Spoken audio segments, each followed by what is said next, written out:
something that everybody on here can leave out with. Sure. Gentlemen and ladies, if we have ladies in here, I do want to say thank you for your time as well. Just quick little background about Coach Davis, 30 plus years in the business. Coach Davis got his bachelor's at the University of Michigan, master's in sports administration at Western Michigan.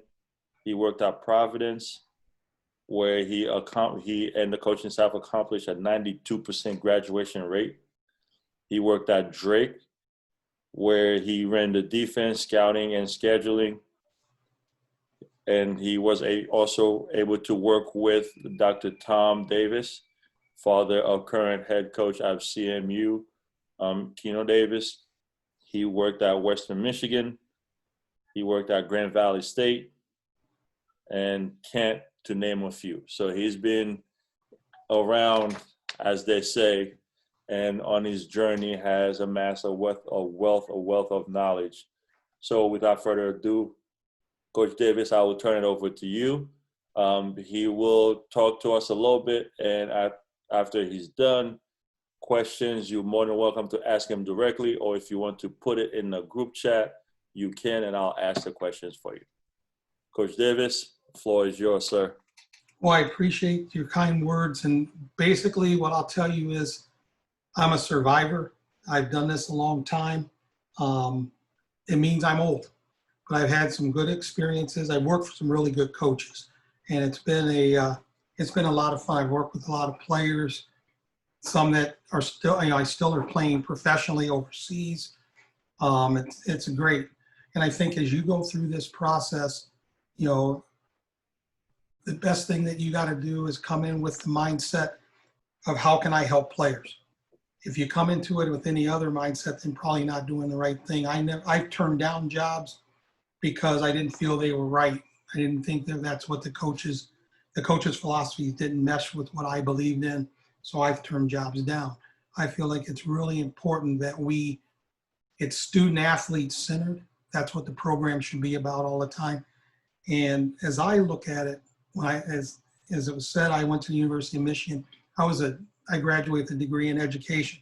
So I look at coaching as a teacher first.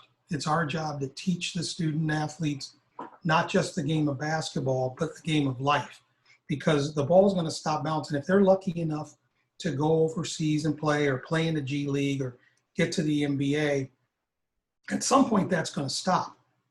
It might be as early as 28. It might be as early as 30. And then they still have 35 years to work.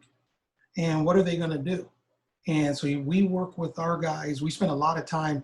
You mentioned we were at Providence.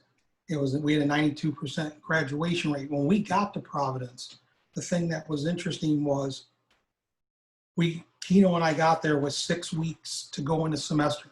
We got the academic report. Every player was failing every class. The guy had gotten fired, and they didn't go to class. They just didn't do anything. So everybody was failing. So we had 6 weeks to get that turned around. And I think it proved to those kids that we cared. We didn't recruit them, but our goal was to get them, eligible to play. 7 of them were seniors. We went on to have a good year, went to the NIT. And those kids, I get some of those guys still calling, texting, letting me know that they had, maybe they had a baby or those types of things. One's moving from New York to LA.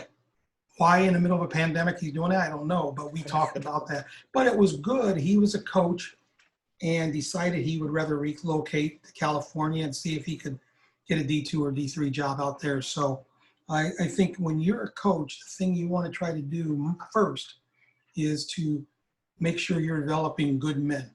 When we recruit our student athletes, the thing we tell them in the home visit or when they visit campus and their moms and dads are sitting there, we tell them our first job is to make sure you're eligible and that you graduate. Because if you don't do those 2 things, you're not going to play basketball. So you can't come with the mindset that I'm here to play basketball. The other stuff will take care of it. No, you have to study. They have to work on things. And so we'll tell our guys all the time that it's really important for them to focus on those types of things. We monitor their class attendance. We monitor their study table attendance. And at the time, they don't understand. They think we're just, yeah, they're just picking on us or micromanaging things. But then what ends up happening is they graduate, they go away, and it's amazing how many of them have called me and said, hey, I'm coaching at this high school now, and it's not a day that goes by that I don't use something that I learned from you or one of the other coaches. And the drills I'm doing, the practices, how I relate to my players comes directly from you guys. I mean, that means a lot to us. It means we're doing the right thing. You mentioned I was at Western Michigan. One of the things we did when we were there was our goal was, and we told our guys from the beginning, we want you to be good people, good fathers, good husbands, good citizens in the community. And we had a Zoom meeting, reunion kind of thing in June. And when we had that meeting, 42 former players, a manager got on, there was the head coach, myself, and one other assistant were on there. And as we're talking to those guys, they all went around the room and told us, around the chat, and told us what they were doing and what, things that accomplishments they had. The thing that was unbelievable is we had 42 players. 38 of them were African American. Of all 42, they've all been married 15 years or longer. That doesn't happen in this society. They all, most of them are with their college sweethearts, and if they've been married one time. They all have really good jobs when you listen to the things that they're doing. I mean, and when it was done, I'm sitting there talking to the player, just one-on-one with the player that set it all up. And he's an assistant at the University of Michigan. And we're talking about it. And the first thing I said to him was, can you believe that we got 38 African-American kids, 42 total. Every one of them has a job. Every one of them has a wife, long-term marriage. They have children. One of them is a grandfather. And I'm laughing because when he said he's a grandfather, I cut in and said, dude, you beat me to that. And everybody started laughing because you're the old guys. You should have grandkids. I don't have any yet, but he does. And so it's one of those things, as I look back at my career, the more things that I've been able to do to help players is the thing that you do. Sometimes they graduate and they fall on hard times. And that's the time you're going to hear from them because they need something. They may need, Coach, I need money to pay rent this month so we don't get evicted. I've had that call probably 3-4 times in my career. And you do it because they're your kids. But I think the big thing is you want to try to make them as self-sufficient as possible. Some come from single parent homes. Sometimes their moms will say, hey, they haven't had a male influence. I want you guys to take that over. And so, whenever a former player calls me or texts me, I stop what I'm doing and answer. I think that's really important. When I played, the reason that I got into coaching was because of my high school coach. Whatever I needed, my high school coach was there. Sometimes it was just dumb stuff because I was a high school kid, but if I needed it, he helped take care of it. And that always impressed me. I loved the game, but I loved how he worked with kids. And so I always wanted to do that. Got the opportunity to do it. Been blessed to do it, as you said, all these years. But I think that's, I look at it today and I tell our GAs all the time that this isn't a job. If it was a job, I'd be bored. I wouldn't get enough done. Maybe I'd go do something else. Because when you add up the hours you put in to the amount of money you make, college basketball doesn't pay as much as if you were in a private business.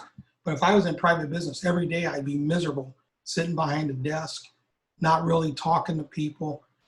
I had someone stop me today and they say, boy, you walk so many laps on the other side of the building on the phone. Yeah, it's recruits. I'd rather be on the phone and walking around than sitting still. But when you get on with the recruit, it's exciting because you're trying to figure out, okay, how do as a coach, you're part salesman, you're part, marketer, you're part counselor, you're a father figure, you're a psychologist. and you're a basketball coach. And so one of the things that is really important, and I think important in college recruiting, is that you have to build relationships with those kids. So how do you build relationships? You call them on the phone, but then you got to meet them where they're at. They love text messaging. So I text message my recruits every day because they're going to respond to text messaging. Like I tell our football coaches, they don't have text messaging that they're allowed to do in football. So I asked one of the guys one time, how many times, you're recruiting 45 guys, how many voicemails do you leave before you get the kid on the phone? They go, average is six per kid. I'm like, well, yeah, it shows you're trying. But if you call the kid, he doesn't answer, you text him, guarantee he's going to text you within 5 minutes because that's how they communicate. And you build relationships with them where they're at, what's important to them. They get to campus, you have that relationship. Then when you get a chance to coach them, your relationship builds and grows and they start to trust you, then you can help them to become better men, which is what I think every coach wants to do, or a better woman if you're a female coach. You want to make sure that they are, that they're ready for that. I look at the next question you talk about is how has approach changed over the years? Well, when I first started coaching, I worked for two different guys. One just was a Bob Knight disciple. He didn't coach for Bob Knight, and he tried to be exactly like him, yelling, screaming, throwing stuff. And I never liked that, so I kind of would pull the guys aside and not to undermine coach, but try to explain to him, hey, get through what he's yelling at and just listen because he's trying to teach you. I then at Western Michigan, I coached for a guy for 5 years that actually was on the Knights 76 national championship staff. And whenever I've met Bob Knight, he's the nicest person in the world. But there's all the stories of him yelling and grabbing guys, and our guy did that. He retired in 2000. About 2000, from that point on, one, you couldn't grab guys. Two, you couldn't cuss at guys. And it kind of went into more of what I thought coaching was anyway. It was relationship building. It was bringing the guys in, showing them video, trying to explain it to them, pull them aside at practice, put your arm around them, explain, hey, this is what we need you to do. Tomorrow I'm going to have you come in the office. I'll show you 10 clips that you're struggling with. I'm going to show you 10 clips that you were good at. And so we brought guys in and did that type of stuff. I got a chance, as you mentioned, to work for Dr. Tom Davis. And he was not a screamer. He was early in his career. He always said that. But he had changed. He wasn't a screamer. He didn't cuss at the kids. We were like a family. The guys, it was funny. They called him Doc. They called me CD. They called Keno Davis Keno. And we had another Coach Davis. So we had 3 Coach Davises on the staff. Coach retires. We hire another guy. His name's Davis. So we didn't go by Coach. We didn't go by Coach Davis, because if you went by Coach Davis, 3 people turned and tried to answer. And it was a mess. And so I hear people all the time that say, call me Coach, call me Coach. Like, that's my name. Well, it isn't my name. And I'll never forget, I met John Thompson when I was at Providence. He played at Providence and never gone back to campus. He had played at the City Arena, obviously, in the Big East, but he had never gone back since he graduated. And the Big East, or the NCAA tournament, first 2 rounds were in Providence. He was doing radio. So he came over just to see campus.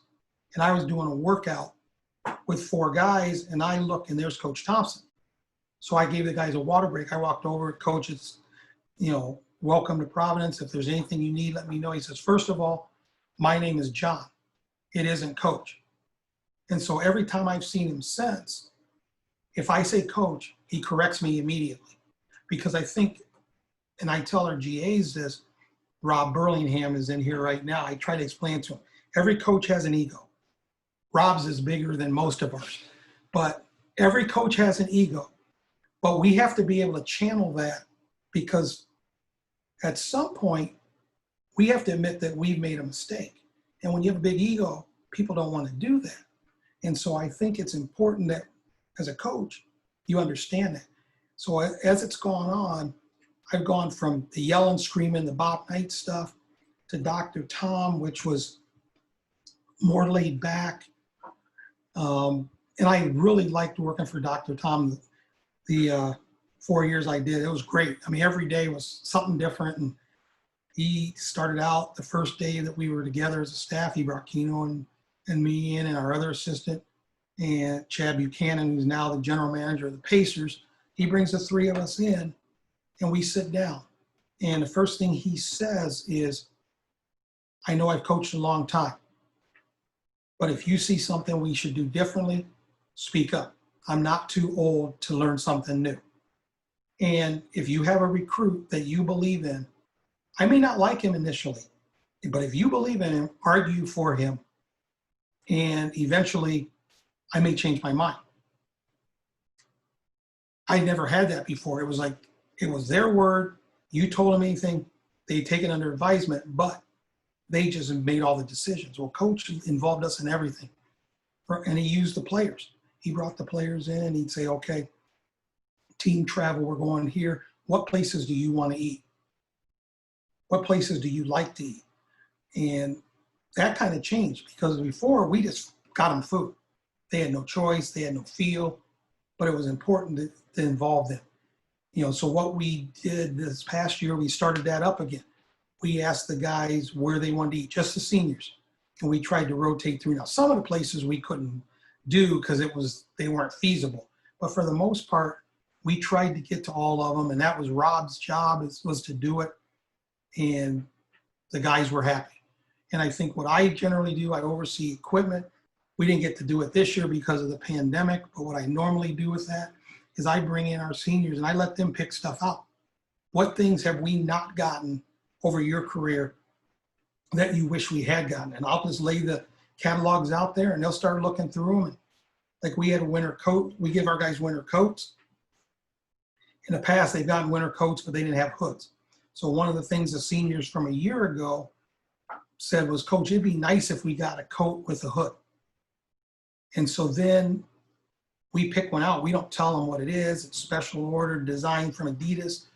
Nobody else on the campus has one. They show up, they get him. He runs up and he like tackles me. And I'm like, what is the problem? He goes, you listen, that coat is sweet. And those guys, they loved it. And quite frankly, it was way too hot to wear in my car, so I never wore recruiting or anything. But the fact that the guys liked it, that's what it's all about. And so what we try to do here, and we've gone full circle, is it used to be, it was our way. You're going to always wear, everybody wears the same pair of shoes. You know, you have to do that. To now we've changed to, we give them input. We'll get maybe 4 styles of shoes. They'll wear one. If they like it, we'll just let them wear that one. If they want to try a different one, we'll let them do that. Last year, we gave them the new Hardens. Probably shouldn't say that, but we did. And to a man, every one of them said they hated it. Said it was a bad shoe. The year before, they couldn't get enough Hardens. But last year, they hated them. So we got 2 boxes of Harden shoes. I think there's 30 in each box sitting down in our storage room. And I'm not sure what we'll do. Maybe a year from now, we'll kind of sneak them out and give them to the guys, and they might have forgotten they hated them by then. But again, that's us listening. So people will say, like I've had fans say, you guys wear like, you have a bad shoe deal. You guys wear 4 different pairs of shoes. Hell no, that's a good shoe deal. We have access to all these shoes. The guys get to pick what's comfortable on their feet. I said, your feet, and I say this to fans all the time, your feet aren't the same as my feet. And I'll say, when you get a pair of shoes, how long does it take you to break them in? And they'll say, probably 2-3 weeks to get them to really where I like them. I go, okay, that's you. I take a pair of shoes, and it's been this way my whole life. I take them out of a box, I put them on, I can play in them. I can go run in them, I can walk in them. They don't bother me. So just because it's that way for me, I shouldn't expect it's that way for everybody else. And I think that in the past, coaching was all cookie cutter. Like Bob Knight, what he did was he took every guy and he had a square peg of what his offense was, what his defensive philosophies were, and he won a lot of games doing that. But he would take people and force them into that thing. What is about, what is developed through the years is your system kind of evolves based on the talent that you have. So I think it's important, for us to be flexible, for us to figure out, okay, we try to recruit to our system, but sometimes, in the past, we've been a really good three-point shooting team. We're not sure if we're going to be as good as that next year, but we'll be better at attacking. We'll be better at pressing. We'll be better at fast breaking. We should be better in half-court defense. So we'll adapt some things, maybe take a fewer amount of threes to start the season, and then turn around. And if they're shooting a good percentage, start putting some stuff back in. But it makes no sense if we're not a good shooting team not to adapt and just attack the basket, get to the free throw line and those things. So that's a little bit of what we have done to kind of change things. I think the next question was about how's my approach changed over the years. I'll say this and I'll talk about recruiting because I do a lot of that. I think at the beginning, I just went and recruited the best players I could get. And it turned out. I got lucky and it turned out. They might not have all been good fits for our system, but they were really good players. And so whether it was at Grand Valley D2 or Kent State, we won a bunch of games because of that. By the time I got to Western Michigan, I had started kind of figuring it out a little bit better that, that we need this and we need these guys to do this. We went to the NCAA tournament in '98. We were it's the last time the MAC had two teams in the NCAA tournament. We had won the league. We're upset in the conference tournament, but we got an at-large bid. We won that year because we had three talented guards. We picked up a point guard from Iowa State. We had two that we had recruited. We had a role player at center, but we didn't have a guy that could do the dirty work and rebound. So after we finished our season in the 96-97 season, that was my job, was to find a guy. I went and the first guy I saw, I called coach and said, we need to bring him into campus next week. And the kid said he would come. He's from Norfolk, Virginia. He was the toughest guy at 6'7" I've ever seen. He led us in that was what we needed. He led us in rebounding. He averaged like 9.5 a game. All he did was score around the basket. You didn't have to throw him the ball, but he fit exactly what we needed. We didn't go try to find somebody and cookie cut it. He fit. And from that point on, it's like each year, like I'll sit down with Keno and I'll say, what do we need? And that's all I'm going to recruit. I'm not going to recruit. If we're not going to bring in a 5-man, I'll keep a few on the list that I'll talk to occasionally, but I'm going and I'm focused. If we need a point guard, then what we need with our point guard is someone that can push the fast break, someone that can distribute, and someone who can play off ball screens. If they can do those things, we can teach them the other stuff. If they can't play off ball screens, then they're not going to fit in our offense. And ball screens have become so much of what everybody does. I have to do that. If it's a wing, I got to decide, do we need a 2 or do we need a 3? Because they do different things. I need my 3, the way we play, to attack. Shoot threes, yes, but attack. My 2, I can have him be more of a shooter, but I'd like him to be able to, he'll come off ball screens as a 3 will. So you look at those things. This year, we may play 3 wings and a point guard, because that might be our best lineup, and then play a big kid. It's just each year we change based on what our personnel says. And recruiting changes because of that as well. And I think the big thing as I've grown as a coach, is being able to figure out what exactly we need and don't waste time on the other stuff. When I first started out, I'd recruit X number of points, X numbers of 2s, same with 3s, 4s, and 5s. And then we would get to spring signing and we decide what we wanted. Well, I wasted so much time. Maybe we decided we didn't need a point and we didn't need a 5. I wasted so much time on those 2 positions, I didn't do justice to what we really needed. So I think I got to be more efficient. I think the approach got better. I think at the beginning of coaching, I just got players. And that's what My boss wanted to play. He didn't care about academic stuff. I got to Drake University. It's a highly academic school. So if I had that same philosophy, just bringing anybody in, like the previous guys had done, guys had flunked out. Some would make it a semester, some would make it a year, but they didn't retain student athletes because they weren't good students. So my job when I got there was to find the best player I could find that could academically succeed at Drake. Because ultimately, you have the APR and all that, but ultimately, if I don't do that, then I'm not really doing my job. And if I don't help guys graduate, I'm not doing my job. So that when it's all said and done, I want to be able to look the kid in the face and know that, one, he got his degree, one, he's a better person, he's got better as a basketball player, and all their goals are to play somewhere professionally. Hopefully we have been able to do that. Then we've done what we should do for them. And so it's a lot of fun.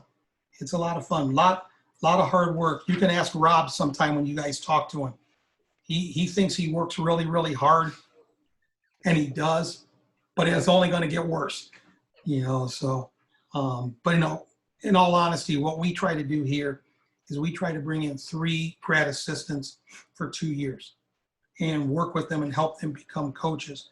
And so I tease Rob, but Rob's done such a good job. I mean, he just listens.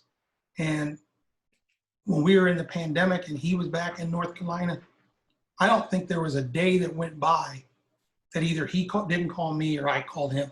And he helped me with, hey, I need to get on Synergy and get this video, and he would send it to me.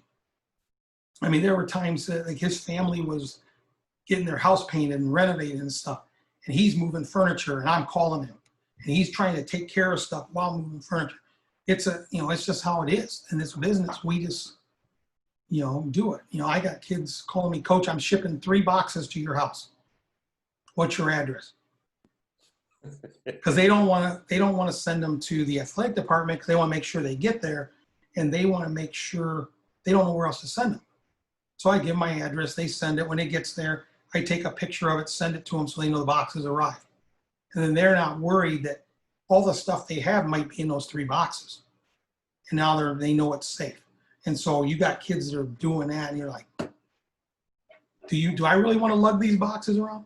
No. But I have GAs, so I don't have to do it. There you go. That's why you get guys that are able, mind, body, more body than mind with Rob. But we try to do that.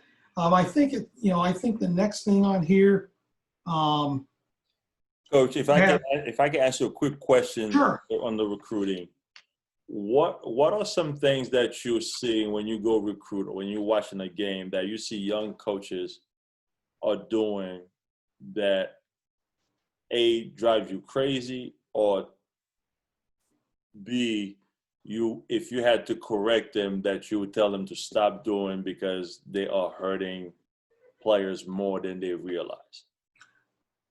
I try not to answer the first one, I try not to go crazy on any of the stuff because I've watched so many bad high school games, so many bad AAU games over the last 30 plus years that I just watch the game. When I watch coaches, it's more their demeanor, how are they treating the refs?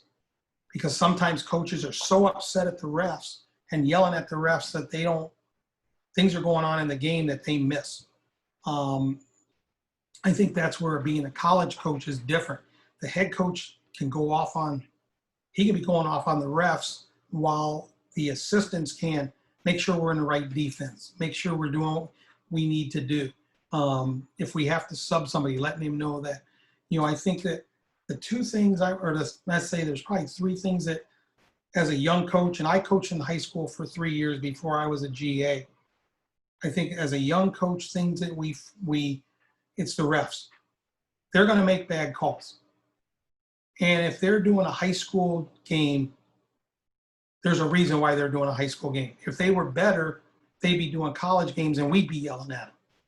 And if they were better than college, they'd be in the NBA and they'd be getting yelled at there. And the nature of the business is yelling, but you got to remember, you've got impressionable kids on the bench, and what they do is they're going to do what you do. So if you're complaining about the calls, there's a good chance they're going to complain about calls.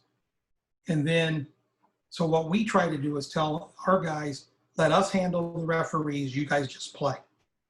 If they call something you don't agree with, we'll complain about it, but we don't want them to do it.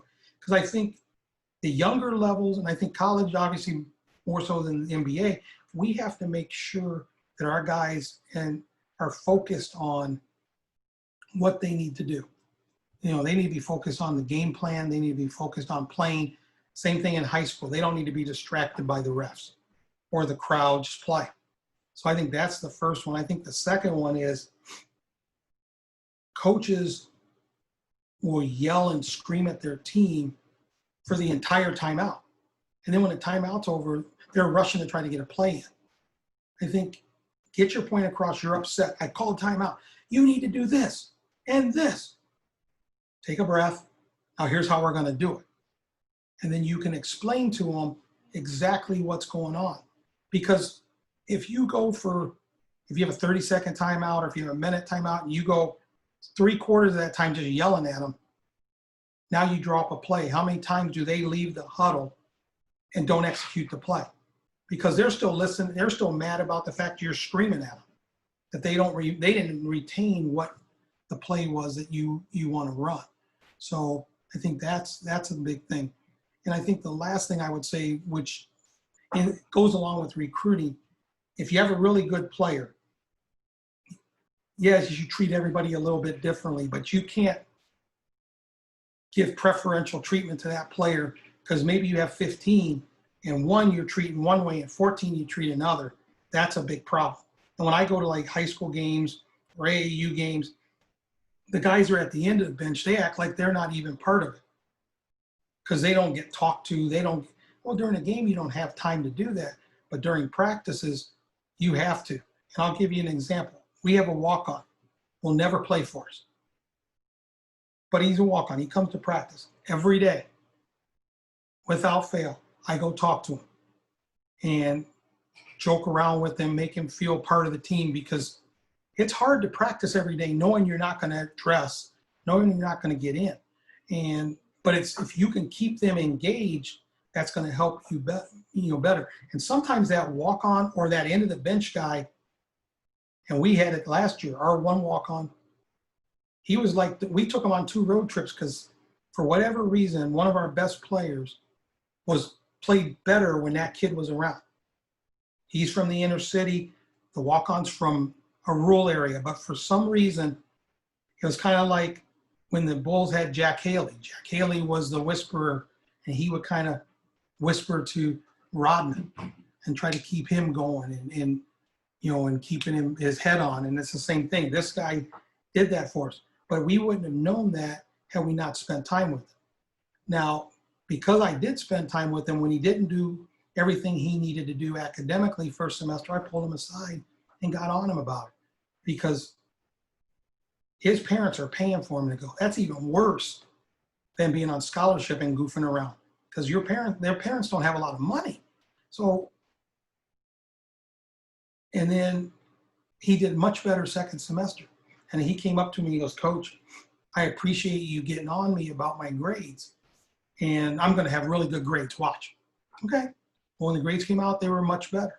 And I think, again, that's part of coaching.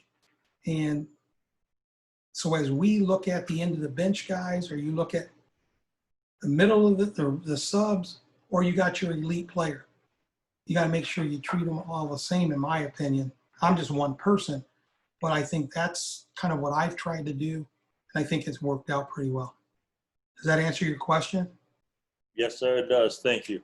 Okay. We have a couple more questions and we'll open it up. The next question was on the state of coaching with social injustice. And I think it's a tough thing to deal with because, as I told our head coach, Keno Davis, you might be trying to say the right thing, but then when you say it, the student athlete might interpret it differently. And I had a friend call me because they had a bunch of guys that were on social media and they wanted to stop it. I go, "You can't do it." And they're like, "Well, why can't you do it?" I said, "Because if you stop it, then you're censoring what they say. And then they're going to complain that you're not allowing them to have free speech. I go, part of the social injustice stuff is because of the fact that people, certain races get treated differently, but I'll be honest with you, it's not just a black-white thing. There's a lot of other, Hispanics, Asian are all involved in that. But there's also within the white community, there's those who have and the poor. They treat them badly too. So with me, social injustice it's a big problem. What we have to do is we have to be open. We have to have dialogue with our guys. One of the things, as soon as all the riots started, I called our guys because we have a guy from LA and they're burning LA. I go, don't go down there. And he says, I won't. Well, 2 days later, he and his mom went down. And my response was, it wasn't, and I told him, it's not because I don't think you should be involved in the peaceful stuff, but you don't know when it's going to start to turn violent. And like the other day, they were pulling out frozen bottles of water and throwing it at the police. Well, what if they throw that or a brick or something and it hits him? Now all of a sudden he's just there, and that could give him a concussion or worse. And so I think you have to. They got to do what they want to do. You got to let them do it. I told them, I'm fearful for you to go down there because of what can happen. But it's at the end of the day, I think we as adults have to make sure that we have an open door policy with our players and we allow them to talk to us about those issues, because that means a lot to them. They don't remember, they might remember Trayvon Martin and all the stuff that happened with that, but they don't remember back in the 90s, Rodney King and them destroying Watts, and it was all going to change. Now, unfortunately, I'm old enough to remember that. Nothing changed. 3-4 months later, it's back to the normal. Now, I will say this because of my age, life is a lot better now than it was when my grandparents were living or my parents were growing up, or even when I went to high school and college. It's different. It's better. Is it perfect? Absolutely not. And as a coach, we don't have all the answers. But the thing that we do have is that we can listen. So a lot of times my guys, I'll be talking to my guys on the phone because most of them are still home, and I just sit there and listen. Every once in a while I say, I understand what you're saying, and I think it's important. They need to get it out. And sometimes I'll say, okay, that's good. How do we get that accomplished? I don't know, but it needs to be changed. And I agree with that. It does need to be changed. It's like when you think about the NBA being in a bubble, what's the first thing they said? They're going to put Black Lives Matter on the floor. And I saw pictures of the courts today, and it was on there, and it's all glossy. It looks really nice. The next thing they said was they gave them 29 different sayings they could put on the back of their jersey. And some players are, some players aren't. LeBron's not, Anthony Davis is not. They got blasted for 3-4 days in social media, on radio talk shows, because they're not. Now, maybe it's because they didn't like any of any of those sayings. Maybe it's just they chose not to do it. That's their opinion. But if anybody, people rip LeBron. There's not a player that has given more back to his community than he did in Akron with all those kids. He pays for kids to go to college. He started charter school. He's done all that stuff. It's funny, we watched The Last Dance. Michael Jordan was the opposite. He didn't give a lot of money. He didn't, like when there was political things, he didn't get involved in it. He just stayed the course. And that was him. Everybody has their opinion. People were mad that Jordan didn't speak out more, but he didn't feel it was his place, I guess. I think everybody has the right to make a decision. So as a coach, I think you guys are going to be dealing with kids a lot younger than me, and they're going to be frustrated with stuff. I think you got to listen to them. Some of it you're leaving to their parents, but you need to, like I talk to them about, don't do a knee-jerk thing that's going to get you in trouble. Think things out. Don't join into something just to be part of something. If you have something you want to say, that's fine. And our kids have been pretty good. Part of the recruiting process, we check all their social media stuff. And if they're saying stuff that probably isn't, they're saying things that we don't agree with or we're worried about, we might not recruit them because we're in a small town. We have 30,000 people and about 19,000 students.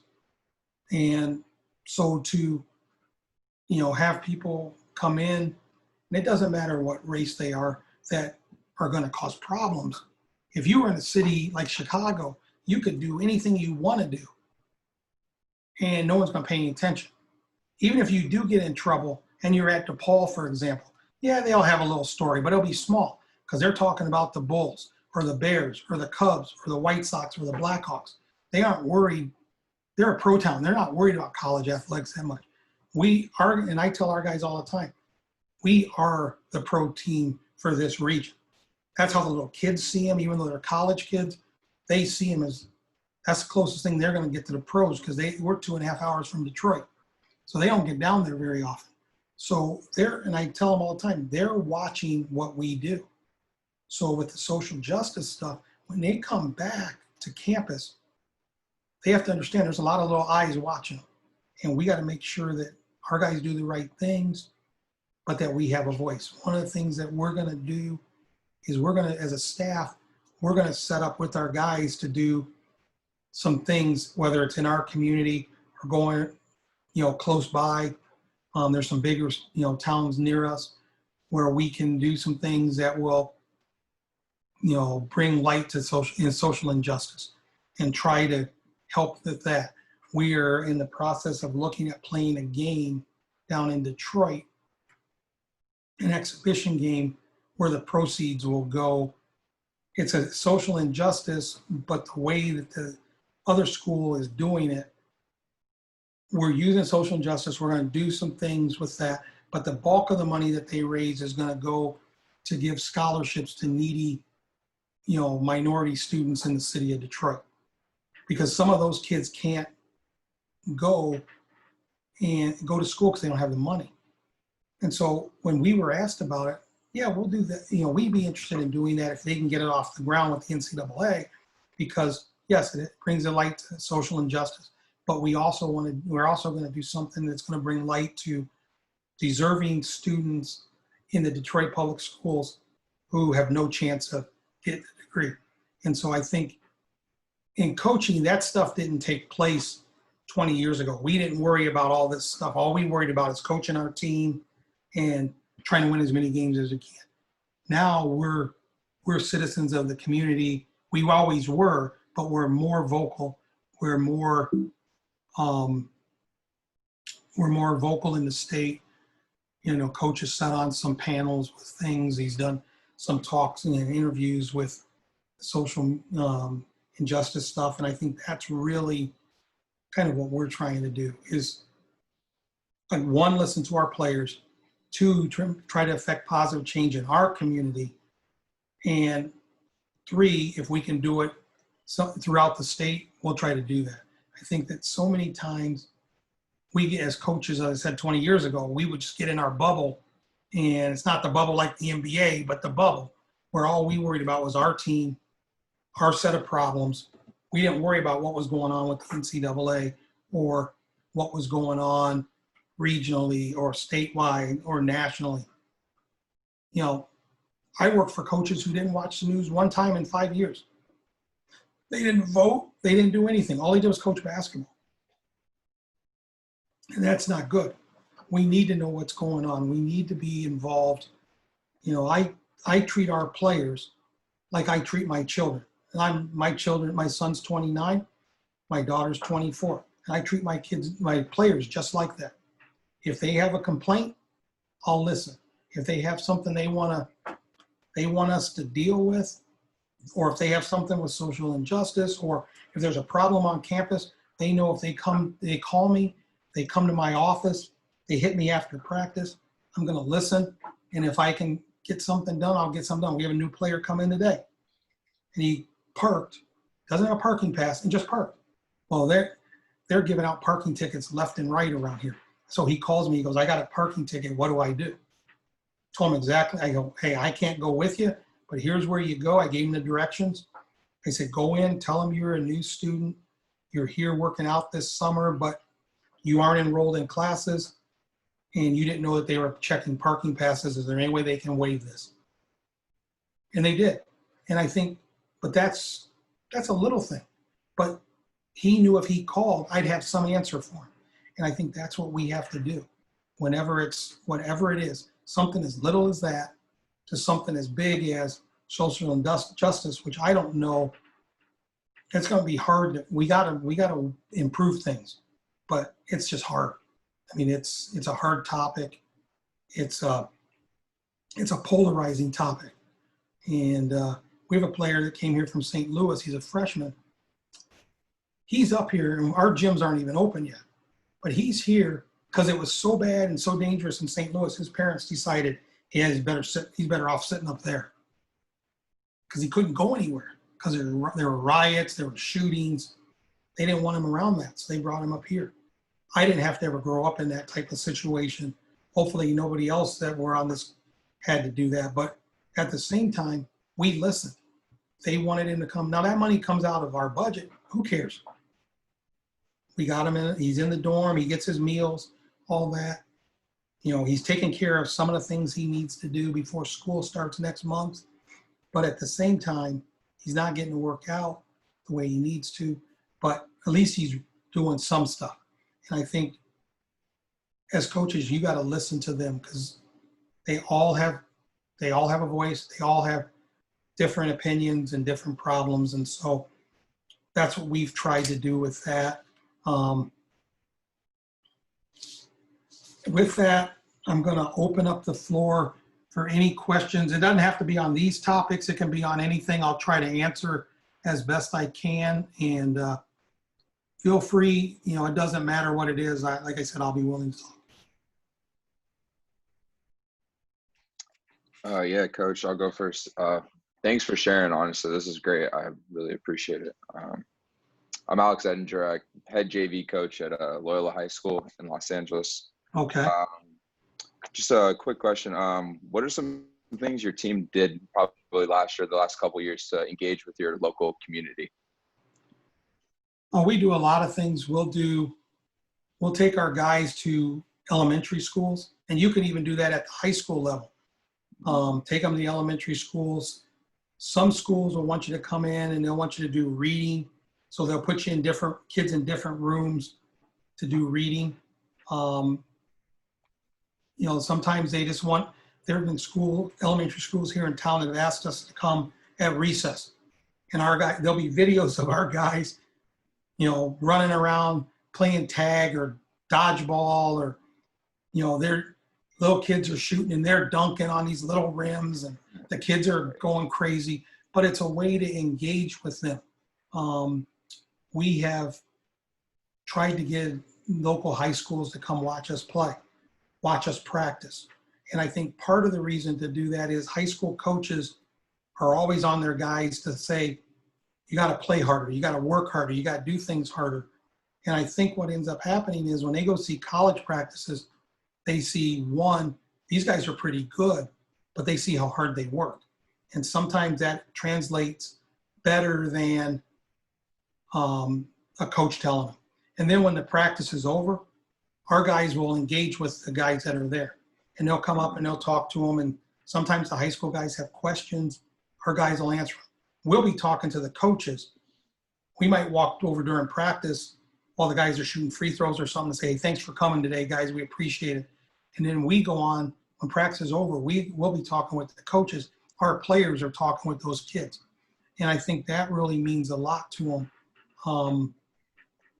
And so we do that. We try to, you know, our athletic department does a good job of trying to fundraise. Like every year we collect socks. It's cold here. So one of the things that's needed in shelters more than anything else are socks, at least in this region. And I mean, we're talking, it could be 10 degrees outside and people are walking around in shoes with holes in them and no socks because they don't have any. And they're homeless. And so what we do, we collect a lot of socks. We have all our players do that as well on all the different sports. And we donate those to the homeless shelter so they can get, someone comes in, gets cleaned up, gets new clothes. They got socks, so we do that kind of stuff. Sometimes we will, at Thanksgiving, we'll do a month-long going into Thanksgiving of collecting cans and other food items, non-perishable, to give to the local food bank. And it's an athletic department thing. Sometimes our players participate in that, or most of the time. They, you know, we just ask them, hey, if you can get 2 cans and bring it. We have 15 guys. There's 30 cans of food. And then what, you know, like Coach and I, a lot of times will bring in a bunch of food and put it in there. I know last year when we did it, I think I brought $100 worth of stuff and put in there. But it's by our office, so they know it's part of our program. And we're all more fortunate than, you know, the people who are homeless. Think about today, how many people have lost their jobs and don't have jobs. And I talk to people all the time. Well, I'm on, you know, I'm out in, you know, at the grocery store, and people come up because they know I'm a coach, and I'll say, well, how are you doing? And they lost their job and they're on unemployment. And I'm like, hey, if hopefully you get back to work soon. I said, if they allow fans at our game, send me an email. Tell me that you met me at Meijer, which is the grocery store I go to. We were talking, and you said you'd give me tickets to a game. And then and leave your phone number. I'll call you, tell you how to pick up the tickets, and I'll give them to them. Why? Because that does goodwill in the community. And sometimes they'll come up to you and they're embarrassed. You know, I had a season ticket holder. He was right behind me. My wife's checking out, and I'm kind of standing at the end waiting on her. And he didn't want to speak. I saw him staring at me. I go, how are you today, sir? And then he looked at me. He goes, well, Coach, I'm good. I didn't want to bother you. A human being. If you want to speak to me, speak to me. There's times I don't want my wife to speak to me, but she always does, you know, and I'm sure it's the other way too. But I think those are things we try to do in the community. We run camps, which our day camp is geared just for the local kids in this area, because it's only 3 hours, you know, 3-4 hours long. There's no overnight component. So it's just, and we keep the price low so that everybody has a chance to come. And so we do those kinds of things. In the past, and I don't know, we're changing AD, so we may be able to get this to do. A couple other schools we were at, we did a reading program where we worked with elementary kids, teachers. They picked how many books the kids had to read or what they had to do, the criteria to meet what they did. Then we would go to the school, talk with them in an assembly. We would provide them with signage, posters of our team. The guys we'd bring 3 or 4 guys, and they would talk about what their favorite book was in elementary, which is funny. You know, I never heard so many people like green eggs and ham, but they did. You know, that I thought they just said that because the other guy said it and they couldn't remember a book, but then they would quote it. So I'm like, oh, okay, they liked it. But that was good because what we did with that was the motivation for those kids was elementary kids. A lot of them don't ever get to go to a game. They don't know what they say. They want to be a pro player, but they have no idea what college is like or what it's going to take. And so if they completed everything and a teacher said they did, they got a voucher which allowed them to come to the game for free. Now it helps your attendance, but it also does something for those kids. And then they'll come up to you before the game, and maybe you've been in, like when I was at Drake, I probably was in the course of 1 year, one season before we started playing. Every Friday we were off. So every Friday we take our players somewhere. I bet you I was in 45 or 50 elementary schools within a 35, 40-minute drive of Des Moines. And little kids would come up to you, Coach, do you remember me? You were in my school. Well, you just say yes, because otherwise you just kill them, you know. Or when I was at Drake, we had huge camps. And then when recruiting got done, at the end of July, I took my family to Disney. They met me in Disney. We were there a few days, and we went up to DC because my kids had never been to DC, and we toured around there, then went up to Philly. Well, we're in Philly, and we're eating at this restaurant that used to be a pub that back in 1776, Ben Franklin and those people ate there. So we went. My 15-year-old son didn't think it was a very cool place. So we thought he would like it. He didn't like the food. He didn't like the atmosphere. He said, can I go sit on the porch? They had rocking chairs out front. So he did. And so he was out there. The rest of us got finish eating, get the bill. And a little kid kept saying, Coach Davis was in there from Drake. His parents were like, no, he wasn't. That's probably someone that looks like him. He wasn't there. And they keep going and going. And my son says, excuse me, ma'am. Coach Davis is in there. He's my dad. So they waited around. I came out probably 5 minutes after that. They're like 4 kids. They all run up and hug me. They were all at our camp. And you don't know by just doing little things like that what it means to an impressionable young kid. And if you can get them to engage and do things and work harder as an elementary age kid, they're coming into your feeder program as a high school coach anyway. The more you can do to get them to do the things they need to do and be a good student, the better it's going to be for you in the future. So those are a few of the things we've done community-wise. But a lot of it is, Christmas, we've done Toys for Tots, and we'll collect some money from our guys and go buy some toys, which my wife and I generally do that, which then ends up being, oh, we should get one of these, and we should get one of those, and we should get one of those. And we go check out, and the guys may have given us, when you collect from the whole team and you collect $5 a guy, you might have $60. By the time that we go, the bill's $180 because she can't say no to little kids. So now all of a sudden, but those things touched people. There's families that can't afford to buy food for Thanksgiving, or they can't afford to buy toys for their kids.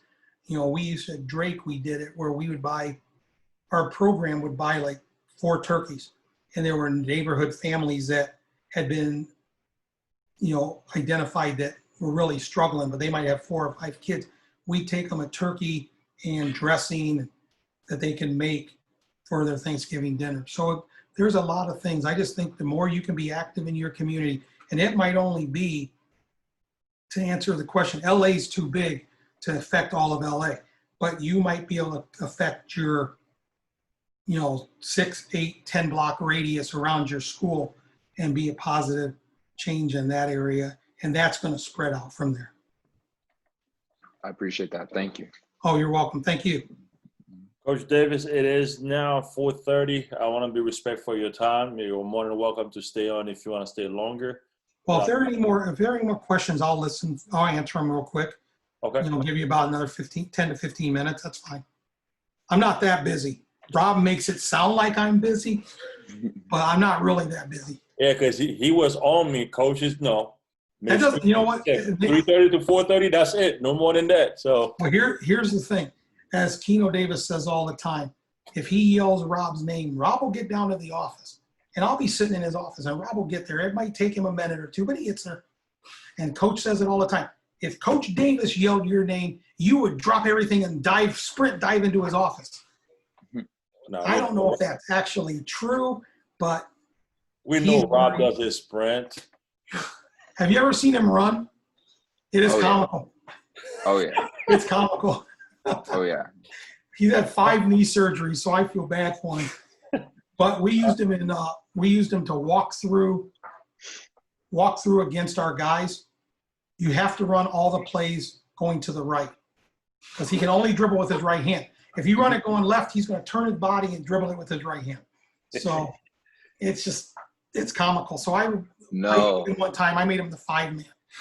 All he did was go block to block. It was easier. I love it. Awesome. Here's one question that I have for you, Coach. Sure. What are one or two things that you would tell your younger self with everything that you know now? I tell my younger self, number one, to be more organized and detail oriented. I think the first 4 or 5 years I coached, I don't think, as I look back on it, I was as detail oriented as I should have been, or focused on just doing everything. I did things well, and I always got positive feedback from my bosses, but I could have been a lot better. I think whenever anybody that says that they were really good when they were young, probably isn't telling the truth. Coach and I say it all the time. We talk about our GAs and things we expect them to do.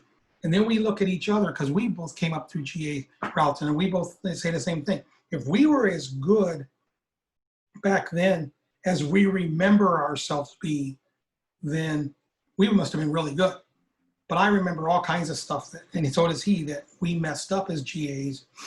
Now, you fixed it, but when I coached, I think that was the first thing. I think it took me, I always had good relationships with our guys when I coached them. I think the first 4 or 5 years I coached, when they graduated, I'd stay in touch a little bit and I just lose track of them. And I didn't develop that, I didn't have that relationship that lasts a lifetime. As I got older, I started doing that. It was the emails. I'd get their home address, drop them notes, because people like going to the mail and getting something that's not a bill. That just means a lot to people. I don't have very many jobs in my house. My wife just lets me coach. But my job every day is to bring in the mail. It's at the end of our driveway, so I don't have to go very far. And I bring it in, and all I do is set it on her computer. I don't even look at it, because it's either circulars or it's bills. And then if it's something for me, she'll bring it over and hand it to me. I'm like, okay, I'll look at it. But it means a lot. Like, if I send a note to one of my former players, I get a text about it as soon as it comes. Coach, it's so nice that you thought about me, and let's talk soon. And then I'll call them, and if I'm in their town, like I would go to kids' towns 3, 4 years out, and I was too busy doing my thing than I was to call and check up on them. Even though I'm driving around town, I'm in the car, I could call them. Or I could have planned it out a little better and met them for lunch, or met them for breakfast, or met them after I got done at the school I was at for a day for dinner. But the first 4 or 5 years, I was so busy about just chasing and doing the things you have to do that I lost sight of that. Now, when they were on campus, no, I was great. I did a good job of that. I'll give myself an A for that. But the retention stuff, the first 4 or 5 years, I'd give myself maybe a D. I just don't think I did a good job. But then once I figured it out, what I was doing, I've gone overboard to make sure I text guys, check on them. Sometimes they're overseas, and it might take them 2 days to get back to you, but it just means a lot to them that you're thinking of them. And how hard is it to write a handwritten note, put a stamp on it, put it in the mail? How hard is it to text someone? How hard is it to pick up the phone and call someone? And especially during this pandemic, I was reaching out to all guys that I had coached in the past, because you're stuck in your house and people aren't calling, and you can't go see family, and you're there to your wife, your kids, and it's just the same thing every day. And so I was calling everybody. And partially, it was good for me to hear them that they're doing well. But it was also, and more importantly, it was good for them to know that someone that was in the same boat they were in, but could give them positive encouragement. Because you think about all the people who have committed suicide, and drug problems have started, domestic abuse, all those things rendered their ugly heads more because of the pandemic. And so I just made a point that I'm going to call people. I'm going to reach out to them. I'm going to text them. I'm going to do those things. And it's probably why I wore Rob out so much is, he was in his parents' basement. I don't know what he was doing. I was a little worried about him. So I checked in with him every day. But I think those are, I would say that's kind of the things that I would say that I have to work on. That answers your first question. What was the other one? Or does that answer both your questions? That answer both. Thank you. Okay, sure. Looks like Yeah, Dave have a question after you ask your question, Alex. Okay. Go ahead. David, do you want to go? How are you? Oh, Well, Alex came up, so I don't know where Dave is. okay. I was just gonna ask, what in your experience, what separates good from great recruiters? I think first of all, you got to be able to evaluate talent. You know, when I go watch a guy, I know what position they're supposed to be, and I have a criteria of what they need to do. You know, you do a lot of homework. You call high school coaches. What kind of work ethic does he have? What kind of person is he? You know, when I'm at the school, we have to check in at the front office all the time, and you're there to see the head coach. But at the same time, excuse me, do you know, just because he's sitting here, Rob Burlingham? Oh, yes, he's a really good guy. And that's something for someone in the front office. No, he's in here. And then I've had some that say he's in here all the time because he's always in trouble. Or you talk to their counselors and their counselor's like, he's not a serious student. I'll send you his transcript. Look and see how many absences he has. Those things are all a trend. I tell kids that I recruit, if you're not a serious student, I can't count on you as a basketball player because one, you might not be eligible. And two, late in the game, I got to have guys who are disciplined on the floor.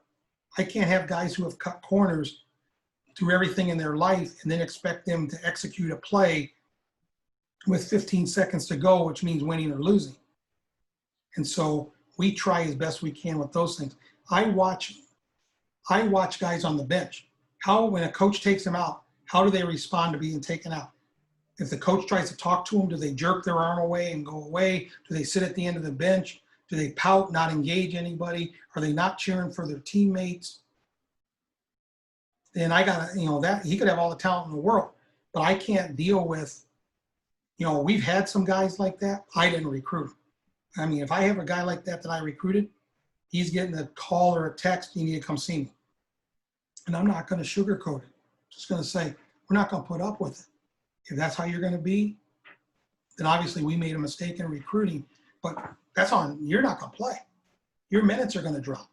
And then everybody wants to play, so we use that. But I think they've got to have the skill set. If you need a point guard, he's got to be able to get the ball in the paint, draw defenders and kick to people. There's a lot of point guards that I see, or the coaches say they're point guards, junior college more so than high school, because you can research their stats. Oh, he's a great pass first guy. You pull up his stats, he's averaging 3 assists a game. Hey, I played. If you play, a 40-minute game and you're only getting 3 assists, but you're playing the bulk of the game, you're not a good passer. You're too worried about scoring. If you're getting 7, 8, 9 assists, now you're a pass first guy. And then I look at, can they play off ball screens? Because we need our 1s, 2s, and 3s to play off ball screens. If they can't do that, then they probably drop to the back burner. How fast are they up and down the floor? Sometimes I'll just watch them run. And I like going to practice, because if a coach puts a guy if they put the team on the line, and there's my point guard of the future, and he's at the back of the line all the time on the sprints. Coach just told me he's a good worker, but he's the last guy. How's he a good worker if he's the last guy? Is he hurt? If he's hurt, he shouldn't be out there running. But if he's healthy, why is he last? Our game, college or basketball in general, there's a lot of transition. The way we play, it's all fast break. We try to push. Even on makes, we try to push. So I need guys that can run the floor. I need a point guard that can kick it ahead. I don't need a guy who's going to dribble with the ball 20 times. Now we got to get in the half-court offense. If we can get something easy, I want to do that. So we look at those things. If you're a frontline guy, a 3, 4, or 5, you get 3 rebounds in a game, that's not good. If I go watch a high school game and a guy gets 10, 12 rebounds, then he's got a chance. If he has a good motor and he rebounds, he has a chance. And then you got to look at scoring. everybody's the best, pretty much everybody on our team was the best player on their high school team. But that doesn't mean they're college players necessarily, or maybe they are, but they don't work hard enough. So I think those are the things that you have to look at. Sometimes the difference between one guy and another guy, or one girl and another girl, is all based on intangibles. Their skills may be the same. The intangibles, winning the races, hustling off the floor, not pouting, listen when coach calls them over, sitting on the bench and cheering for their teammates. I've seen guys that have impressed me because they go get water for the guy's coming out. Here's a starter. He's the leading scorer, but yet he's getting water for other guys. That guy's selfless. Then when he gets to college, he might not be the leading scorer anymore. He might be a role player. But if he can do those things, he's got the intangibles to do it and to help you. But if he's a prima donna and you get him, then it's a mess. So those are some of the things. I watch a lot of tape. If guys send me tape, I watch it. If it's transfers from colleges or from junior colleges, Rob will pull up all their synergy clips. I watch all of those. We signed a kid this year from Coffeyville Junior College. I told Rob, can you pull up his clips? How many do you want? I go, all of them. Because we couldn't go watch him in person because of the pandemic. We had to do everything online. I think he had 358 offensive clips in 2 years. I watched them all. And I had him send them to coach. I called coach and I said, this kid's exactly what we're looking for. Watch the clips. He has the motor. He's good defensively. He can attack the basket. He rebounds. He's tough. He watched it. About 20 minutes later, he calls me and he's like, do we have a shot? I go, yeah. He goes, call him an offer. And so we did. And it's crazy. He was second team JUCO All-American. There's no way we should have gotten him. But we watched the film. We both liked him. So I texted him every day and he responds to text. So we texted all day. And at 4 o'clock every day for 3 weeks, at 4 o'clock every day, I called him. And then coach would call him a couple times a week and he was texting him all the time. But when it came down to it, there were like 14 schools recruiting him and he committed to us. And why he he committed to us was because he said it felt like family. He goes, you guys were worried about me. You're asking about my parents. You're, anything I said I needed. Like he wanted me to call his JUCO coach. I said, it'll be done today. I called the coach right away. Was on the phone with the coach for an hour. Afterwards, I texted him. Just got the phone with Coach Herkelman. Great conversation. He swears by you, makes us even want you more. Well, he was appreciative because he'd asked other schools to call and they didn't. And then he's like, can coach call Coach Herkelman? I go, yep. He'll have it done by, at the latest. I said, I don't see him every day because we were at home. I said, within the next 2 days, he'll get a hold of him, I guarantee you. He did. I texted him, hey, coach just got on the phone, Coach Herkelman. He texted Coach Herkelman, how'd it go? That's where you should go. From what I said and what coach said, he goes, that's where you should go. And then he said, well, could you talk to my dad? Sure. Called his dad, talked to his dad. Anybody he wanted us to do, we did. That's part of our homework to become a good recruiter. Because we're only going to get guys if we can build that strong relationship with them. And if they can get to campus, we've got a great campus, nice arena. But in this case, we had to do it with virtual tours and stuff like that. And then the kids that we signed were all, we'd say, here's some video of how we play. See if you like it. That's what and it was all on YouTube. So they had access to all the stuff anyway. And you tell them, okay, here it is. It's on YouTube. And they'd watch it. And all of a sudden, I love that place. That's where I want to go. So much so, fast forward to last Thursday, we're recruiting another kid from Coffeyville right now. And he talks every day with our kid that we signed. And he says, Coach, Mikkel says it's a beautiful campus. He just loves it there. And when I come to visit, I'm going to love it too. And I'm like, yeah, it is really nice. We got great facilities, blah, blah, blah, blah. I hang up. I look at my wife and I'm like laughing, and she goes, "What are you laughing about?" I just got on the phone with the kid. Mikkel told him he loves campus. Mikkel's never been to campus. All he's seen is the virtual tours. He knows he loves his coaches from the way we've treated him. And I told him, hey, how we treat you will not change when you're here. So he signed in May, and there's been maybe either a Saturday or a Sunday since, but never 2 days in a row that I don't text him. Like if I don't text him on Saturday and say it's 3:00 on Sunday, he texts me, "You everything good, coach?" Because he's so conditioned to getting text message. And millennials love instant gratification.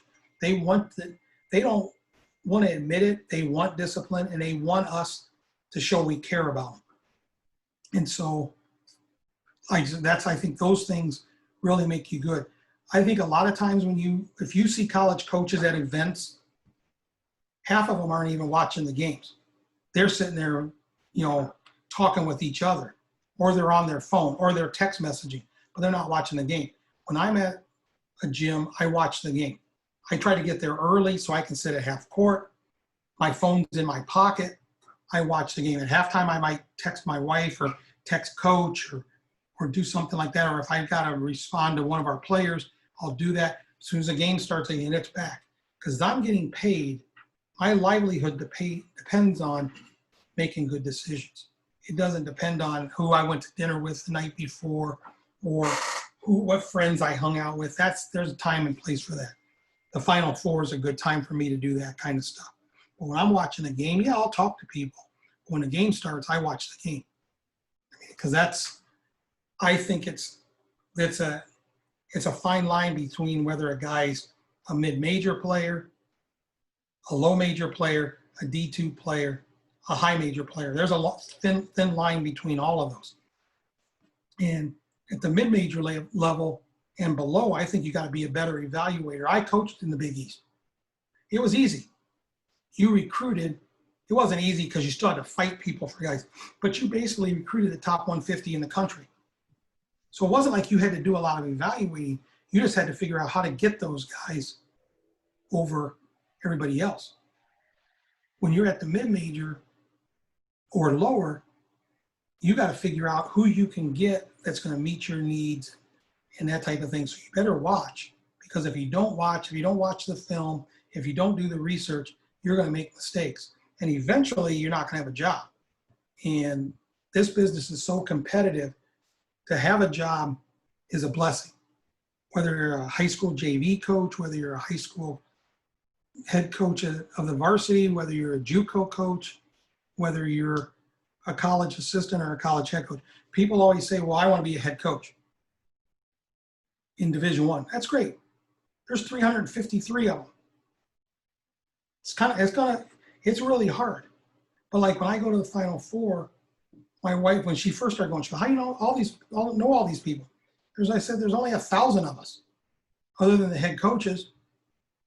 So you know each other and you see each other. And when you're in the gym, you know, okay, he's from TCU, and you go over and you speak, because it's a small fraternity. And it's just hard to get in. But I think once you get in, it's really rewarding. And you meet a lot of great people, you meet a lot of great families, get to travel some really nice places. But to get back to your question, recruiting is the lifeblood of the program. You gotta be, if you're a coach, you better be good at that and diligent at it.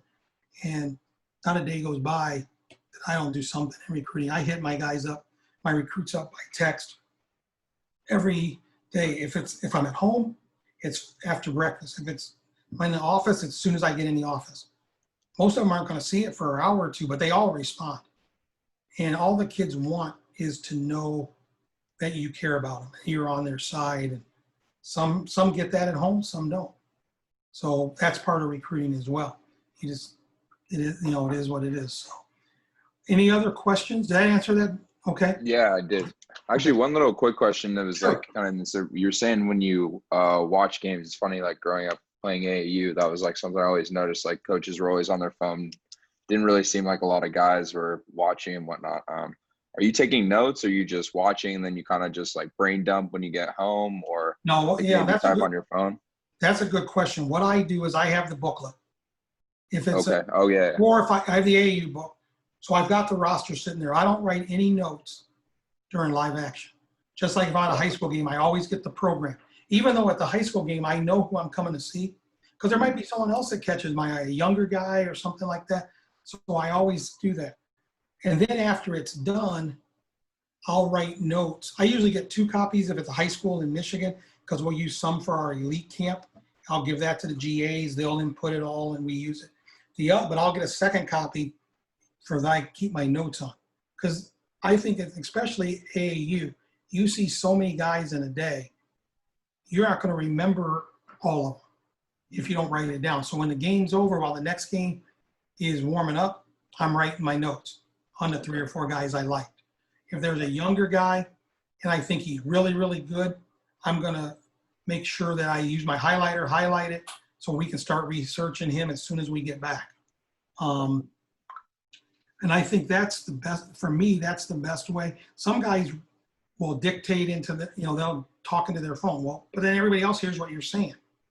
And I don't want people to know what I don't, there's enough guys recruiting the kids I want anyway. I don't need to let someone else know that that's who I like. And some people type on their phone. Rob can tell you, I have like 10 thumbs. I mean, I'm a terrible typer on the computer. I'm terrible. I can do it, but I'm not the fastest on my phone. So it's faster for me to write the notes. I get back, then I can put stuff on my phone or whatever when I'm in the hotel. So that's kind of how I do it. And you're right. I'll give you a quick story. When I was at Drake, we signed a kid from Lawton, Oklahoma. He went to a small school. It was like 1A, but they played a lot of the Tulsa and Oklahoma City 6A schools. I go watch him, and I'm watching warm-ups, and I'm like, this kid's ridiculous. I can't wait to see him play. The way he shot it, and he played great. So I went and watched him again. It was the first week of our July period. We had to go back to campus. I called the kid, and he's like, my dad's my coach, but I'm interested after I got done. So I call his dad. So his dad Federal Expresses me his recruiting packet. I look at it. He averaged 36 points a game as a junior, 30 as a sophomore, 25 as a freshman. Like, how are we going to get this kid? I research him. He's got 40 Division I offers. But the family really liked what we had at Drake academically. But he was from a small school. I take Dr. Tom down to see him. We pull in, and it's a K through 12 Christian school. We pull in, and there's monkey bars and swings, and he goes, are you turning around? I go, no, we're here. I had been there the week before, and he's like, there's monkey bars and stuff. I go, yeah, the high school's at the other end. I go, there's only 70 kids in the high school. They're at the other end. So we go in. The dad was great. The kid was great. Coach is like, are they ever going to play? We'd been there like 30 minutes. And so I go over to the recruit. I go, hey, where's your 10th guy? And because I just did a home visit the time before. I went to the school, met with the counselors and stuff, then I went to his home. So I'm going, where's your 10th guy? Oh, that's my little brother. He's still in school. He was a 5th grader. That was who they were going to play as the 10th guy. And I'm like, so I tell coach, he's like, oh, this is going to be terrible. That 5th grader was better than half the varsity guys. I mean, he was good. He just couldn't get his shot off, but he could dribble through everybody. He's kicking the ball to people. He'd go in and try to rebound. He took some charges. He's in 5th grade. But here we get this kid, and I go back to what Dr. Tom said about fighting for your guy. He said that we signed 2 kids in that class. One was a 6'7", pretty athletic kid from rural Iowa, and one was this kid. And he goes, I see this kid playing. We're probably going to have to redshirt Josh. No, I don't think so, coach. I don't think so. I think he's going to be in the lineup. So the first game, exhibition game, he has to play a point because our point guard sprained his ankle. The second one, he started at the 2, started for us for 2 years. Then we left, but he started every game of his career, was the all-time leading scorer at the school. He was just passed by some guy maybe 2 years ago. But it's just unbelievable. Sometimes you watch, and we didn't recruit Oklahoma. I got a tip from a friend of mine that said, you should watch this kid. So I went and watched it. A lot of guys will say, yeah, well, I got another game to watch. I went and watched it. And he won us a lot of games because of it, and was a good player, great family, and still playing in Germany. And, I talk to him all the time. My son and daughter follow him on Facebook, so he's always sending Facebook messages from them to me. I don't do Facebook. So they'll tell me, hey, Josh sent you this, and they'll send the pictures, that kind of stuff. So I think that's part of what recruiting is. We signed a guy at Providence. No one, even Division II, didn't take him. We took him and got blasted for doing it. 4 years later, he was the 5th all-time leading scorer at Providence. And he played in the NBA for parts of 3 seasons and has been the player of the year in Australia the last 3 years. So recruiting, if you do your homework, if you focus on it, you pay attention, you're going to have a chance. Now, sometimes you're going to have to need some luck. That guy kind of fell into us because people were scared about his size, and he had a little bit of an awkward shot, but he also had a 44-inch vertical. So we're like, hey, he can guard, he can do things, and we can tweak his shot, which we did. So hopefully that answers you. Yeah. How often do you think you're taking like a guy that is like super solid, or, a guy where you're like, wow, okay, he needs some work, kind of taking a chance on him type of guy? Well, I think it depends on whether you're in a position where you desperately need somebody, or like we took a 6'10" kid not last year, the year before, and we took him and it got his commitment in October. He signed in November, and we knew he was redshirt because he was from a small school. The pace of the game wasn't going to be. He had to adjust to that. He had to get stronger. We knew that, but we had time, we felt, to develop him. So we took him. He's going to be a good player. He can shoot it and do some things, but he needed the year. So we took him. In the spring, we signed 5 guys, and all 5 of them were immediate need guys. And then we had one we signed in the fall that we think will play right away. We signed another one in the fall that probably is going to be, if he's lucky, he'd be our 3rd point guard. He may end up redshirting. And so sometimes you can take some developmental guys. We have one right now who is a redshirt junior that has played sparingly, but he's a point guard. He'll probably have a chance to be the 3rd point guard. He knows everything we do. And he's really good at pushing the break. And we think if we can convince him just to be a distributor and play defense, he'll be fine. If he comes in and tries to shoot, he's not a shooter.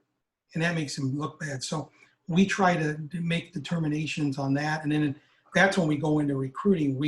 We'll sit down and say, we need these guys to play this kind of position. And we could, if we have a scholarship left, we can take a developmental guy. And so that's kind of how we do it. Do we always hit it? No, there'll be some times where you think a guy is going to, and he's not ready. Or maybe he gets hurt in preseason, and by the time he gets back, he's so far behind, you're just better off redshirting him. There's been some times where we've taken a guy, thought he's going to be developmental, and he really improved, and he ends up playing as a freshman. You just don't know. Recruiting is not an exact science. If it was, everybody'd be good at it. But I think the longer you're in it, the better you get. And the proof is in, if you recruit guys who excel, then your boss believes in you more. And then if you go other places, they know you recruited these guys. They're going to believe you and, take your word on guys. And because head coaches want to see everybody, but let's be honest, it's almost impossible for them to see everybody live, especially if you get on somebody in January and you're going to try to bring them in to visit in April. When are they going to go? You're playing games. And there's just no time for them to see them. So you got to have some people that you trust. I think the thing I try to do is I don't send coach every video to watch. I only send him guys I think are good. And then it's his decision. And if he says that, like he might say, he's somebody, he goes, we need to go see him in person. That's fine. Doesn't mean he's saying no. It just means one of us needs to go see him in person. So that's what we do. I appreciate that. Thank you. Sure, no problem. Is there any other questions? I'm okay. Thank you so much for your time. Honestly, this Oh, was you're great. welcome. If you guys have any questions or if something comes up, if you go to our website, my email address is on there. Shoot me an email. I'll get back to you and just let me know you're part of the Rising Coaches, and anything I can do to help you guys, I will. Wish you the best of luck this season. Hopefully there are seasons for everybody. And in California, did they cancel fall sports? So they just announced that they're gonna push. Oh, the fall sport. I think they pushed it back to like where the winter sport would normally be, and now we're like the spring sport, and then the spring's like almost a summer sport type of thing. So Okay. Well, good luck to all of you in your seasons. If there's anything we can do, send me an email. I'll be more than happy to help you with it if we can. Some of it's sticky with NCAA. So when I get the things, if it's something I question, if it's just a question, that's easy. But if it's something else, sometimes I have to contact our compliance people. So it might take a few days, but be more than happy to help you guys in any way. If you ever have any players, feel free to let us know about them too. Oh, I'll let Rob know. I had a couple of them, but Rob felt like they were not good enough. So, You know, Rob is a talent evaluator. You know, he got me in a mess this week. Last week, there was a kid who wanted to walk on from back in his area. And a kid bugged me more than my recruits. And he's like, at the end of it, he had all this money donated so he could go to college. Then it came down to he didn't have the money to, I'm going to go to this D3 school. Hopefully you'll see me play and give me a scholarship in the future. I don't watch D3 games. And he's not good enough to get a scholarship. So I sent it to Rob. I go, you need to handle this stuff. So he had to call his buddy. Who is Aaron part of this? Because I think he's Aaron Jones. So he had to get a hold of Aaron Jones. I'll throw him under the bus too. But no, Aaron's a good guy. I talked to him the other day. Nice guy. Rob's a good guy. There's something about Rob's personality that makes me want to pick on him. So if you ever want to know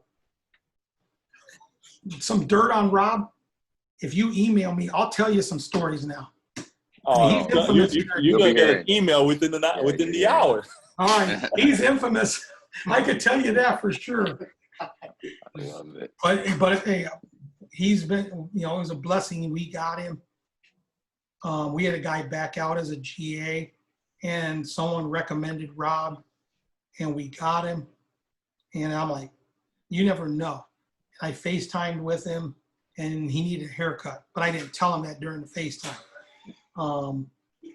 We tell him all the time, Coach. We tell him all the time. Look at you. You're clean. Always. You look nice. This dude, you got the scruffy beard. No, I got a fresh haircut. No, he got the twizzles up at the twisties. Dude's a mess. The twisties. But that's Rob. But we were lucky to get him, and not because he's standing here, but if I could get two more Robs, because I give him jobs and I don't even worry about it. And then he'll come, this is what I did. And like when he got here the first day, I was working from home. I had a list of stuff for him. And once I knew he started on that, I started texting him other stuff because I'm great at coming up with ideas. So I gave him all this stuff and he did everything. And he would text me, it was done, and anything else you need. And so I think as much as I bust on him, he's really good. Now, as soon as I hang up, I'm going to blast him because he's sitting back here feeling good about himself right now. But I think in coaching, you got to have people around you, surround yourself with people. We need good GAs. Coach needs good assistants. We need a good administration. All those things is what helps you build your program. There's a lot of things that GAs do. There are advanced scouts. So they're doing advanced scout work. I had a GA last year. He took a job at a JUCO. So I'm a free agent as far as scouting goes. Rob said he wants to be my GA for scouting. And I keep telling him, be careful what you wish for, because of the three coaches, I'm the most OCD about how things are done. He'll get he'll get to put the plays in with the team and stuff. I'll never embarrass him when he does with the scout team. If he does something I don't agree with, I'll say, yeah, I saw it that right, Rob, but let's run it this way. He knows that I'm correcting something. The guys have no clue because I'm not going to blast him, because then the next time he puts it in, they're going to turn and look at me. Is this right or not? So I don't do that. But at the same time, I want him to be able to leave here and put in a scouting report and leave here and do the things he needs to do. So he's our advanced scout for my scouts, which is a third of them. And so I oversee equipment. But do you really know who does the equipment? Rob. And because when it's all said and done, Rob is going to be able to put that on his resume, all the different things I've given him to do or coach has given him to do, and that's going to help him get a job. And when it's all, the best thing that can happen is I don't hear about equipment for 3 weeks. That's great. That means everything's running smoothly. Rob's taking care of the little. I used to get text messages, Coach, I need socks. I don't really want to deal with that. I'm not an equipment manager. So they all text Rob. I only deal with it when they're complaining about something. And usually when they complain about something, I call one of the seniors over. Hey, he's complaining.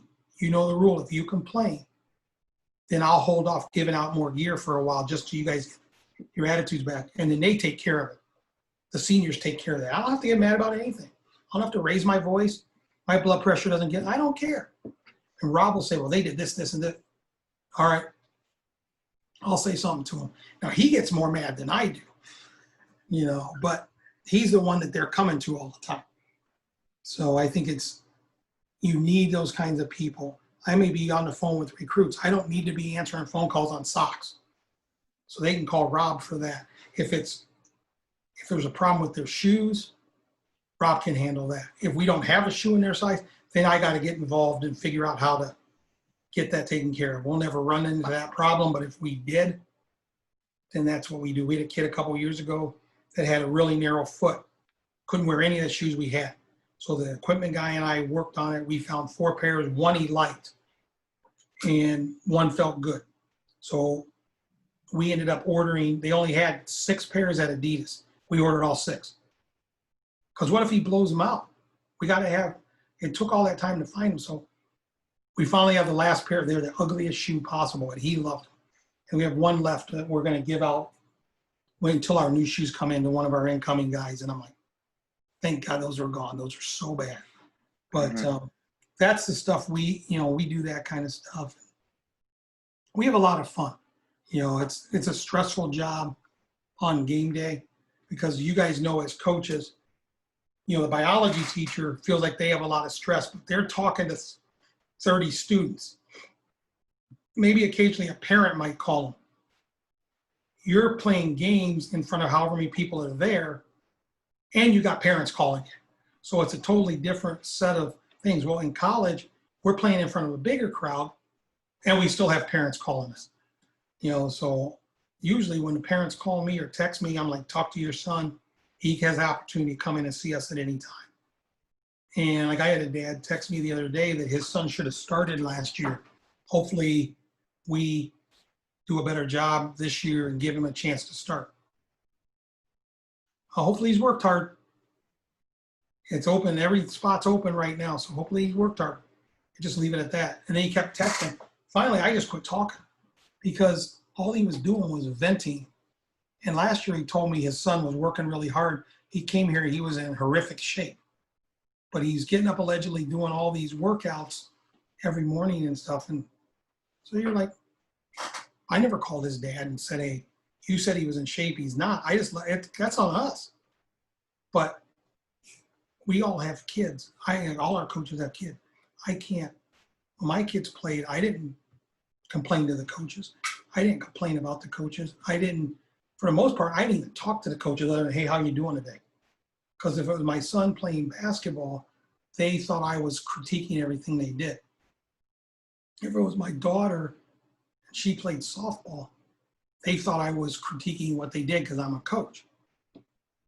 I'd have a conversation with my kids on the way home or when they got home, but it was more about things that they needed to work on it wasn't so much, or stuff they did well. It had nothing to do with the coaches, because I'm a parent, I'm not a coach in that situation.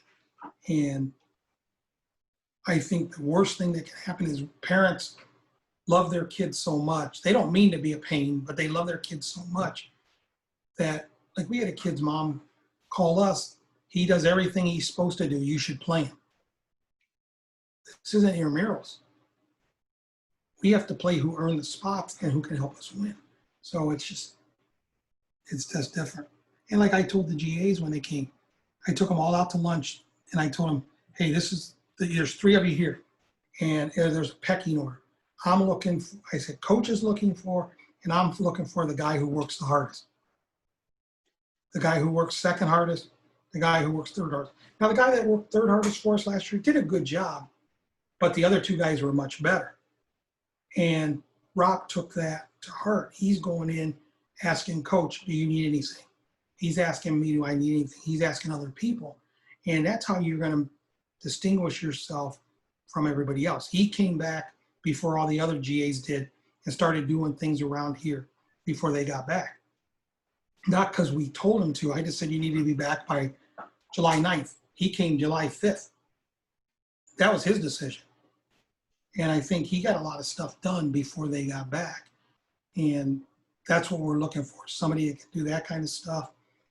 You know, I treat them, the GAs, like they're players.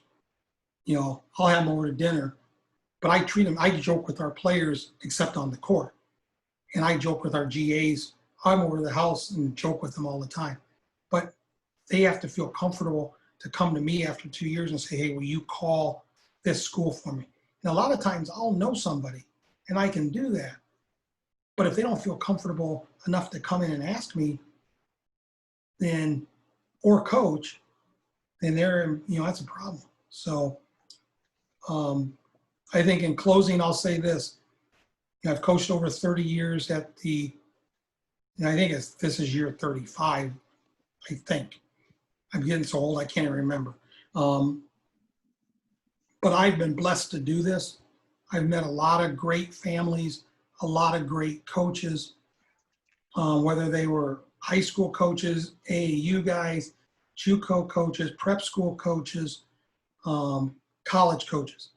And I think, and tell people all the time, I think some of the best coaches are at the D2 and D3 level because they have to do more than we do. They don't have the resources, but they have to do the same job. And in D3, you got to figure out how to get kids to go there with no money. And it costs a lot to go a lot of times. So I try to learn as much as I can from people. I engage them. I'll ask them questions. You know, like I've hit up guys I know, how are you guys handling COVID-19 with your voluntary workouts coming back? How are you going to handle the fall? Because I just want to know. Because if ever we're asked about it, I can say, well, at Michigan, they're doing this. At Michigan State, they're doing this. At, Missouri, they're doing this. So anybody I know, I just ask them. Sometimes it's just simply sending them a text, and they'll give you all kinds of stuff. Because like it said, it's a fraternity. And coaches will talk with each other, and we share ideas, and that's how you learn. So like I said, if you have any questions, feel free to call or text or email, or you can call our office, and I'll get back to you.